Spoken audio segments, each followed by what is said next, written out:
Bonjour, je m'appelle Jennifer Lefort. Ça, c'est mon expo Chromados, une expo de nature assez éphémère. C'est une installation où j'ai peint directement sur les murs et j'ai une installation sculpturale qui se défait quand même assez facilement. Et tout le travail a été fait directement sur les lieux. Je suis arrivée avec un petit plan de match. Une idée de comment travailler dans l'espace et puis j'ai pris quelques jours pour vraiment exécuter, puis travailler l'idée, puis voir ce qu'il y avait, puis produire directement dans l'espace. Mais en général, ma production jusqu'à date, c'était surtout de la peinture, c'est-à-dire des formes rectangulaires, la peinture sur toile abstraite. Mais depuis longtemps, je m'intéresse aux formes qui peuvent exister dans les tableaux.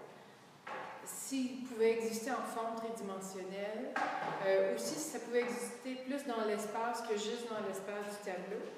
Puis, un jour, il y a quelques années, je me suis mis à parler avec une artiste, Dominique Pétrin, avec laquelle j'ai fait une collaboration éventuelle.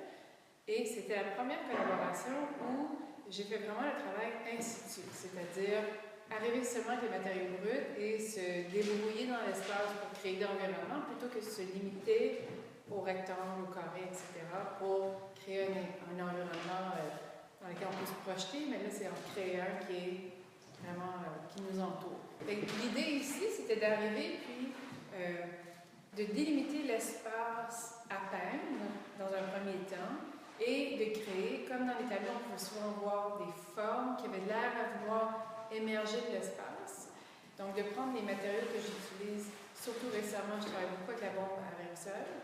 Et là, j'ai délimité des formes dans l'espace que je trouve intéressant de s'éloigner de ce rectangle-là et de s'imaginer, si on est à l'intérieur de la chose, les formes fonctionneraient comme elles sont dynamiques en soi, ça crée des compositions en soi, et qu'à l'intérieur de ces formes-là, et en relation les unes aux autres, il y a des nouvelles compositions qui se passent, il y a des nouveaux espaces et des profondeurs qui se définissent.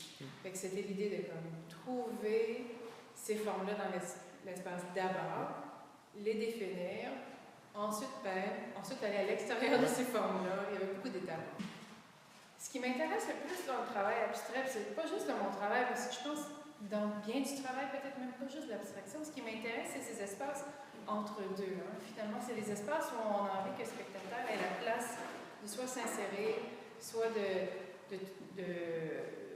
d'essayer de défaire, je ne sais pas, le secret du travail, ou défaire, ou découvrir quelque chose d'autre. C'est ces espaces entre deux que je trouve intéressants. Fait que finalement, les lingots dont tu parles, c'est comme si c'était une tour de lingots d'or, mais ce n'est pas des lingots d'or évidemment, mais c'est la forme, et c'est des lingots qui sont ensuite peints. C'est comme des lingots, ça peut penser à la construction puis la structure, c'est la fondation de certaines choses. Mais là, ils sont peints, c'est comme si c'était une fondation quasiment en peinture. Et puis, est-ce que la tour se construit ou se déconstruit? Il y a quelques lingots qui sont par terre aussi. Fait qu'on se trouve entre deux mouvements. Ce qui m'intéresse beaucoup dans le travail, c'est ces espaces entre deux. Et ce qui m'intéressait ici, c'est malgré le fait qu'il y avait des espaces qui étaient extrêmement définis, à l'intérieur desquels il y avait de la bombe à aérosol, qui est un matériel qui est assez imprévisible. Quand même, il y a beaucoup de jeux de couleurs et de définitions qui peuvent être assez floues en termes de résultats. Tant qu'on ne l'a pas fait, c'est pas quelque chose qu'on peut calculer à l'avance. Mais je trouvais que c'est intéressant, ce contrôle de la forme et le manque de contrôle un peu dans le matériel. Et je trouvais que dans l'exposition, ce serait intéressant aussi d'avoir des espaces peints au mur qui n'étaient pas définis.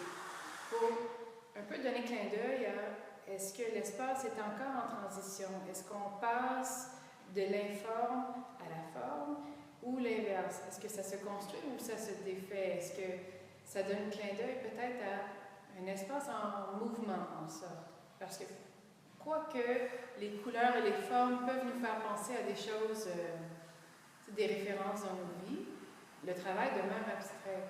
Mais c'est se situer à quelque part entre deux, comme les ombrages, si on veut, les couleurs, les taches de couleurs par terre, des formes très définies au mur, même la tache qui est par terre en dessous des lingots colorés.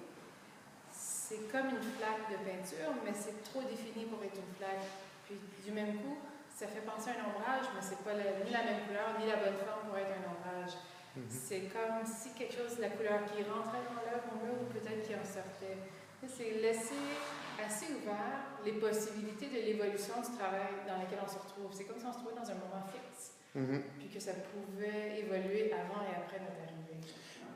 Évidemment, j'ai l'impression, n'importe qui qui travaille en abstraction, on s'intéresse aux qualités formelles de la chose, à une certaine esthétique qu'on veut pousser et regarder.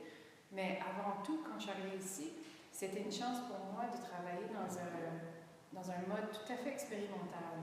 Ce qui est, je pense, vraiment nécessaire pour développer son travail. C'est des moments comme ça qu'on nous est souvent offert en centre d'artistes, qui est comme crucial au développement. Parce que faire ça dans ton atelier, ça va, mais c'est pas pareil.